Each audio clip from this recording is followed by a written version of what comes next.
안녕하세요. 10원장 돌봄TV입니다. 오늘은 너무도 중요한 아동학대 교육입니다. 제가 온오프 과정에서 아동학대의 중요성을 매우 강조하고 있으나 그것만 가지고는 아직도 너무 부족하다는 생각을 치울 수가 없습니다.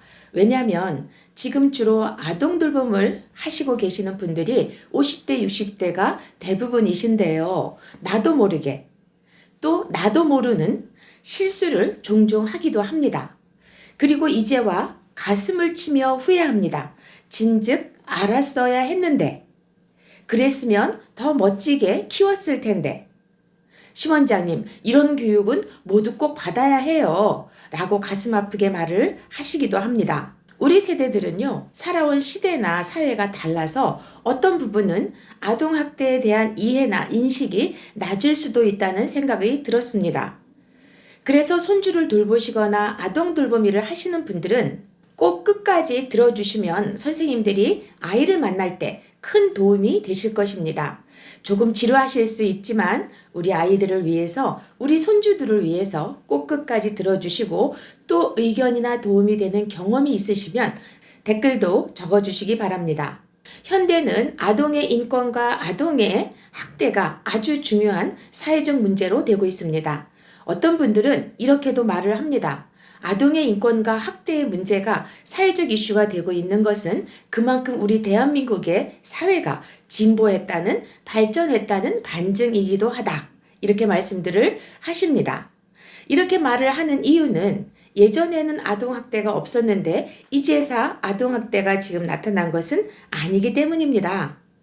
이전에는 아동을 학대하는 것이 마치 부모의 훈육 과정에서 불가피한 행위인 듯 인식을 했었고요. 또 사회의 불문율처럼 그 가정의 문제일 뿐이라는 인식에서 이제는 아동의 인권과 아동의 학대에 관한 일반적인 인식의 수준이 높아졌고요.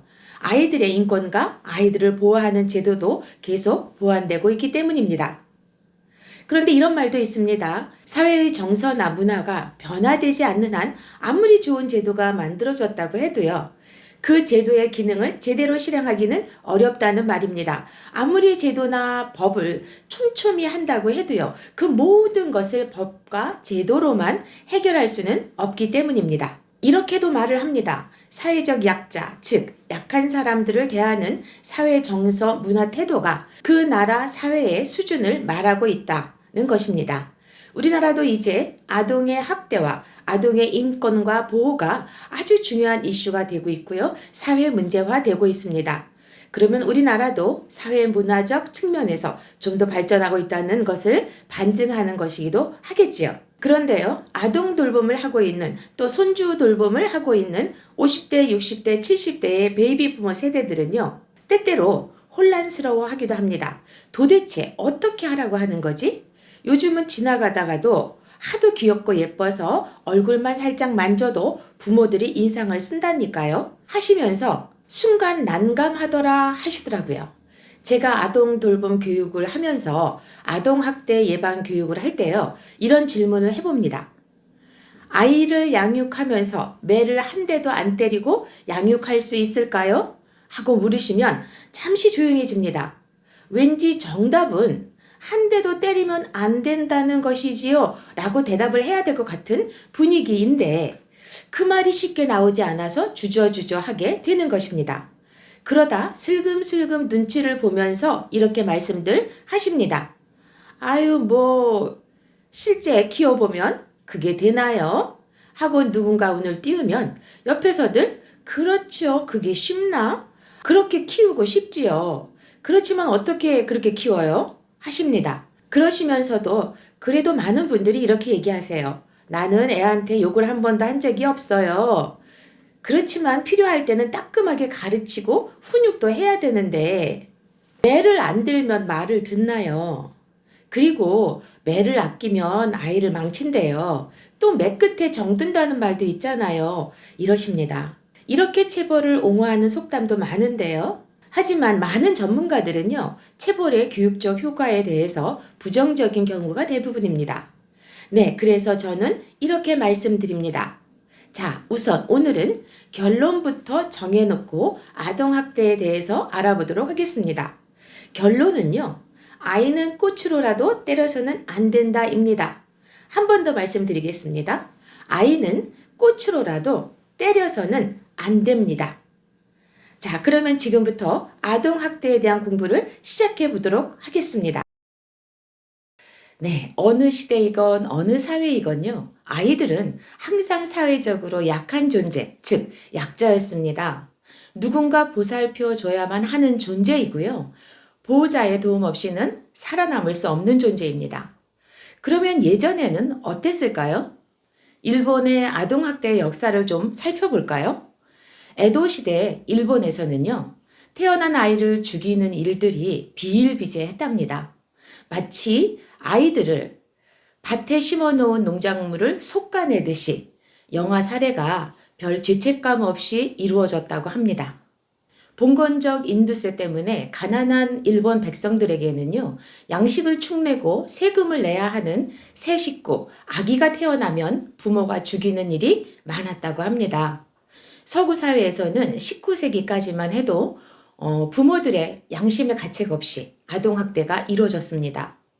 계모에게 학대당하는 신데렐라 이야기의 시대적 배경이 되기도 합니다. 그리고 17세기에서 18세기의 프랑스 도시에서는요, 갓난 아기를 도시 근교의 유모에게 맡기는 것이 사회적 관습이기도 했습니다. 이 시기에 전 계층의 아이들이 유아 시기에 유모의 손에서 자랐다고 합니다. 이것에 관한 여러 이야기들도 있습니다. 또 민담이나 설화 속에서도 우리는 아동학대나 아동유기에 관련된 이야기를 찾아볼 수 있습니다. 이야기 헨델과 그레텔을 보면요, 어린 남매가 부모의 버림으로 숲을 헤매면서 목숨을 건 고난을 겪는 이야기입니다. 전쟁과 궁핍한 시대에 가장 약한 존재인 아이들은 순환을 겪게 됩니다. 난세는요, 특히 약자들, 아이들과 여성들의 가장 어려운 시기이기도 합니다.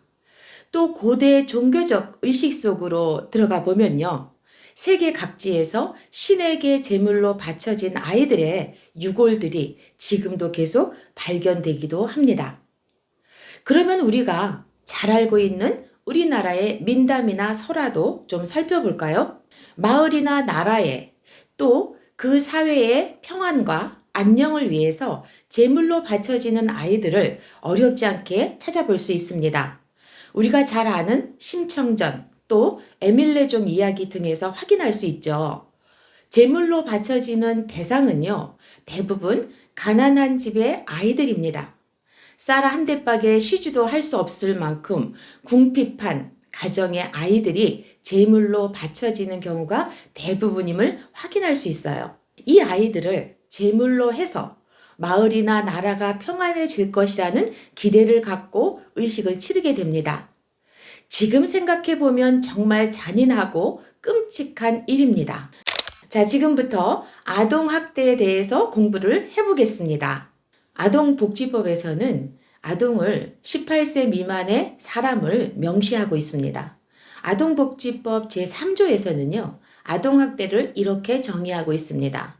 아동학대란 보호자를 포함한 성인에 의해서 아동의 건강 및 복지를 해치거나 정상적인 발달을 저해할 수 있는 신체적, 정신적, 성적 폭력 혹은 가혹행위, 그리고 아동의 보호자에 의해서 이루어지는 유기와 방임을 말한다 라고 규정하고 있습니다. 그러면 아동학대를 어떻게 설명할 수 있을까요? 아동복지법 제3조 7호에 따라서 정상적인 발달을 저해할 수 있는 모든 가혹행위를 아동학대라고 명시하고 있습니다. 이들이 성장하는 과정에 있어서 심리적 불안감을 느끼고 있다면 그것도 아동학대에 해당할 수 있습니다. 그러니까 단순히 신체 폭행이나 방임, 욕설만이 아동학대에 해당이 된다 할 수 없습니다. 적극적인 가해 행위뿐만 아니라 소극적인 의미에서의 방임 행위까지 아동학대의 정의에 포함된다는 것이지요. 한국보건복지부의 2023년 통계에 따르면요, 안타깝게도 아동학대의 가해자는 80%가 아동의 부모이고요.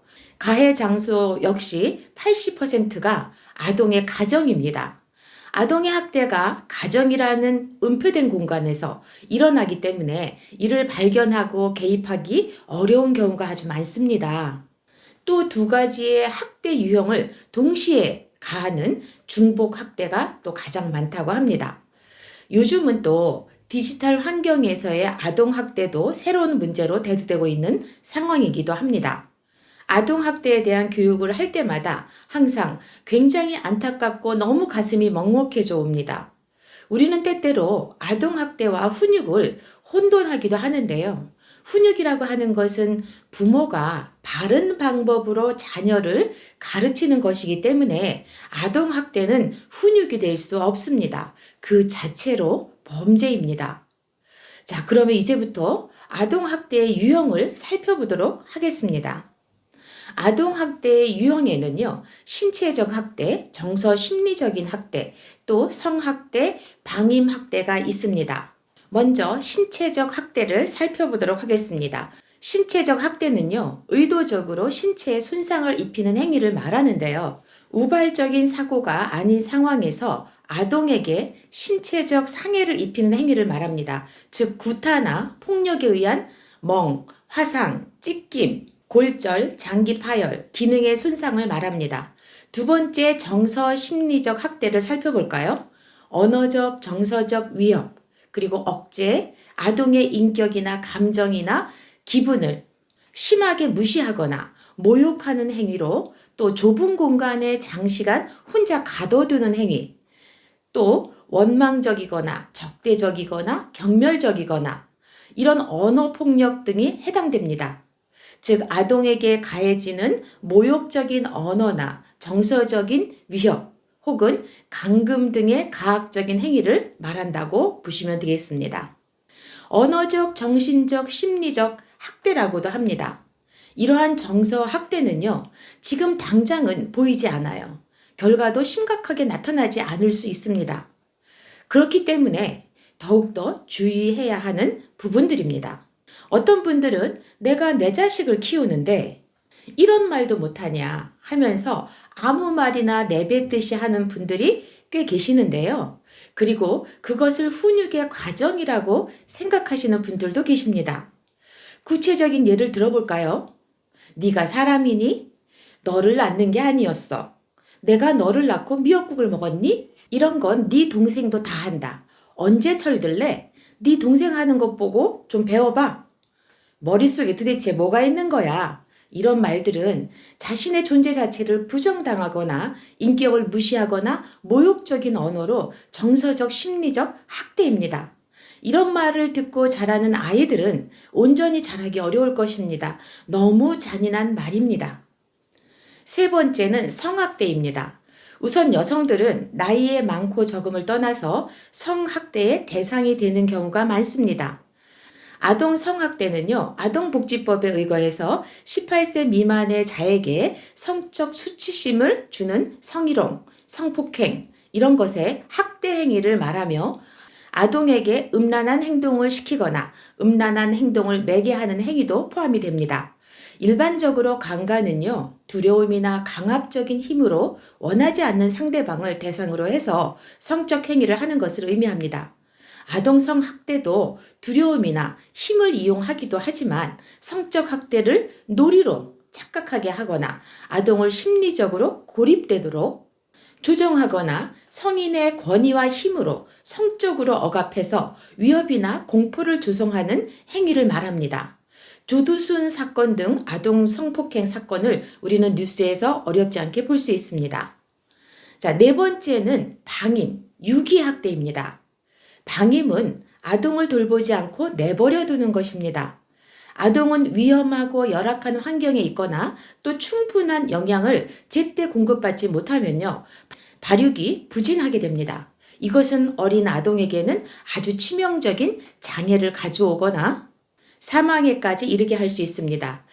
또 신체 발달이 진행되는 상황에 있는 어린 아동들에게 신체 정서 등 다양한 부분에서 여러 문제를 파생시킬 수 있습니다. 예를 들면은요, 지저분하고 냄새나는 외양과 외모에서 오는 집단 따돌림도 있을 수 있고요. 여러 사회 문제 행동의 피해자나 또 가해자가 될 수도 있습니다.